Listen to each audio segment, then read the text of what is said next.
তুমি যদি ঘরে একা থাকো আর হঠাৎ গভীর রাতে কোনো দরজা নিজে থেকেই খুলে যায়, সেটা নিয়ে তুমি হয়তো দু একটা যুক্তি দিবে। কিন্তু যদি প্রতিদিন ঠিক একই সময়ে রাত 1টা বাজেই দরজা খুলে যায় আর কেউ সেটা চোখে না দেখে শুধু শব্দটা শুনতে পায়, তখন এটি সামিউল ভাইয়ের সাথে ঘটে যাওয়া একটি ঘটনা, যিনি শরীফপুর হোস্টেলের চতুর্থ ঘরে ছিলেন। আর সেদিনের পর থেকে সে আর কখনো আয়নায় নিজের মুখ দেখতে পারেননি। এটি নোয়াখালীর একটি ঘটনা। আসসালামু আলাইকুম আমার প্রিয় লিসেনার্স, আশা করি সবাই ভালো আছেন, সুস্থ আছেন। আমি অফিম আছি আপনাদের সাথে এক দুর্দান্ত ভৌতিক আড্ডায়। আজ আপনাদের সাথে শেয়ার করব নোয়াখালীতে ঘটে যাওয়া এক ভৌতিক ঘটনা সম্পর্কে। আমি নিশ্চিত আপনাদের ভালো লাগবেই। চলুন শুরু করা যাক। নোয়াখালীর সেনবাগ থানার শরীয়তপুর ইউনিয়নের এক কোনায় ছিল একটি পুরনো কারি মাদ্রাসা। ভবনটা 1993 সালে তৈরি, এখন প্রায় 30 বছর পুরনো। হোস্টেল হিসেবে ব্যবহৃত যেটুকু অংশ ছিল সেটা একতলা, 6টা রুম। তবে চতুর্থ রুম নামে একটি ঘর ছিল, যেটা সবসময় তালাবদ্ধ থাকত। মাদ্রাসার পুরনো শিক্ষক হযরত মাওলানা কাসেম সাহেব বলতেন, ওই ঘরে এক ছাত্র 2015 সালে আত্মহত্যা করেছিল। এরপর থেকে প্রতিদিন রাত 1টায় দরজা খুলে যায়, যেন কেউ বাহির থেকে আসছে। তবে কেউ আসে না, শুধু দরজার শব্দ হয়। 2022 সালের মে মাসে নতুন এক ছাত্র হোস্টেলে ভর্তি হলো। নাম সামিউল হাসান, কুমিল্লা থেকে এসেছে। চুপচাপ, শান্ত স্বভাবের। হেড মাওলানা প্রথমে চতুর্থ ঘর দিতে চাননি, কিন্তু ছাত্র সংখ্যা বেশি থাকায় কাউকে না কাউকে ওখানে দিতেই হতো। 3 দিন সব ঠিকঠাক। তবে চতুর্থ দিন রাত ঠিক 1টা বাজে সামিউলের ঘরের দরজা কর কর করে খুলে যায়। সামিউল ভাবে হয়তো বাতাসের চাপ, কিন্তু দরজা ছিল ভেতর থেকে আটকানো। সে ঘর থেকে বেরিয়ে দেখে বাইরের বারান্দায় কেউ নেই। হঠাৎ পেছনে তাকাতেই ঘরের ভেতরে একটা ছায়া ঢুকছে বলে মনে হলো। পরের রাতগুলোতে সামিউল দরজায় চেয়ারে ঠেকা দিয়ে ঘুমোত, কিন্তু তবুও ঠিক রাত 1টা বাজলেই সেই শব্দ। চেয়ার নিজে থেকে সরে যায়, দরজা খুলে যায়। সেই ছায়ামূর্তি আবার ঘরে ঢোকে আর গলা বরাবর ঠান্ডা নিঃশ্বাস ফেলে যায়।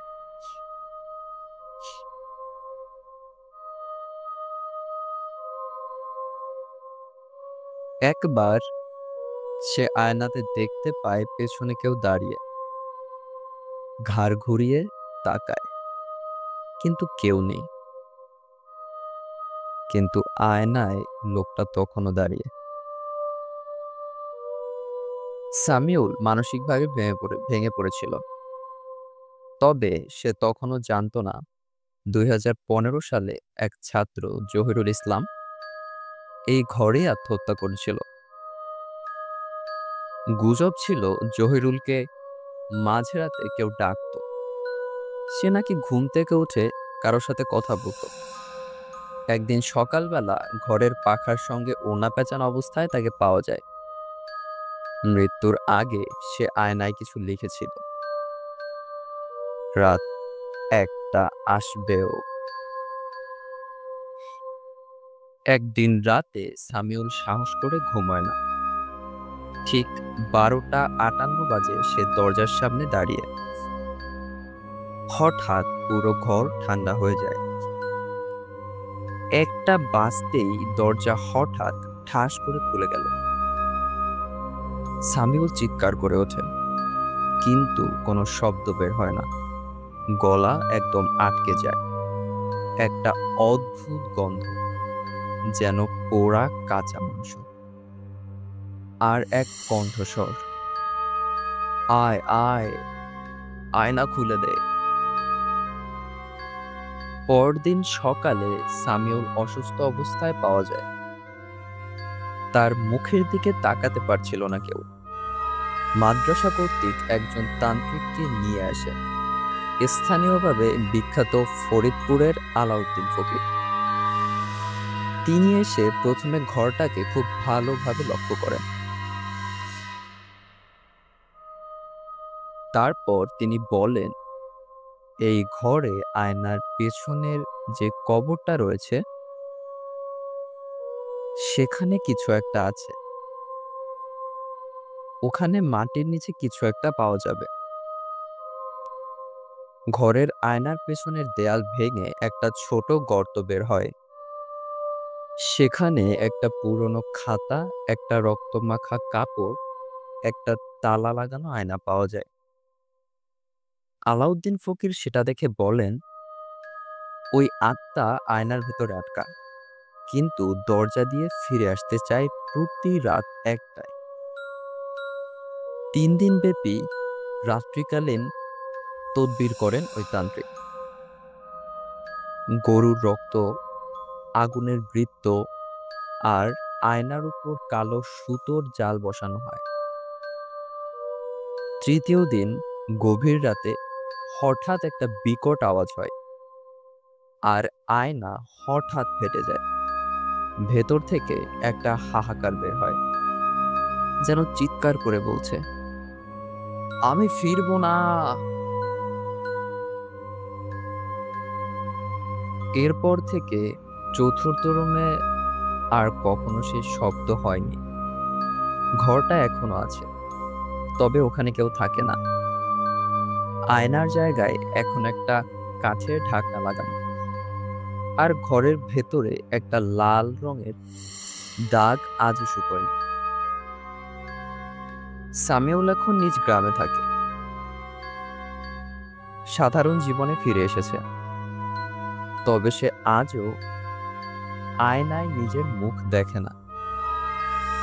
কারণ হিসেবে সে বলে, আয়নার দিকে তাকালে নাকি আজও ওই ভয়ঙ্কর চেহারা তার সামনে ভেসে ওঠে। আমি যা বললাম তা হয়তো কানে বাজলো একটা গল্পের মতো, কিন্তু যারা সত্যিকারের এই অভিজ্ঞতার মধ্য দিয়ে গিয়েছেন তারা জানেন ভয়টা কেমন লাগে, যখন সেটা নিঃশ্বাসের মতো কাছাকাছি থাকে। সব আলো নিভে গেলেও অন্ধকার কিছু থেকেই যায়। কিছু শব্দ, কিছু ছায়া, আর কিছু প্রশ্ন, যার কখনোই কোনো উত্তর পাওয়া যায় না। এই ছিল অফিমের আজকের রাতের গল্প। আবার দেখা হবে পরের বিভীষিকায়। যদি আপনি আমাদের সাথে থাকেন তবেই আপনি শুনতে পাবেন। আর হ্যাঁ, আপনারা অনেকেই আছেন যারা আপনাদের সাথে, নিজেদের সাথে ঘটে যাওয়া কোনো প্যারানরমাল বা ভৌতিক ঘটনা সবার সাথে শেয়ার করতে চাচ্ছেন, কিন্তু সঠিক কোনো মাধ্যম পাচ্ছেন না, বা আপনাদের দ্বারা সবার কাছে পৌঁছানো সম্ভব হচ্ছে না। তবে আপনারা অবশ্যই আপনাদের গল্পগুলো আমাদের চ্যানেলে শেয়ার করতে পারেন। আপনারা গল্পগুলো আমাদের ইমেল অ্যাড্রেসে পাঠাতে পারেন। আমাদের ইমেল অ্যাড্রেসটি হলো ofim45@gmail.com। যদি কারো স্পেলিংয়ের সমস্যা হয়, আমি আবারও বলে দিচ্ছি।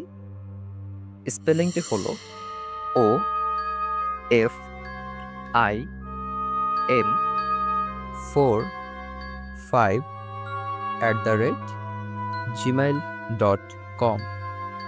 আশা করি আপনা আপনারা আপনাদের সাথে ঘটে যাওয়া অথবা আপনাদের জানা অন্য কারো সাথে ঘটে যাওয়া কোনো ঘটনা আপনারা আমাদের সাথে শেয়ার করবেন।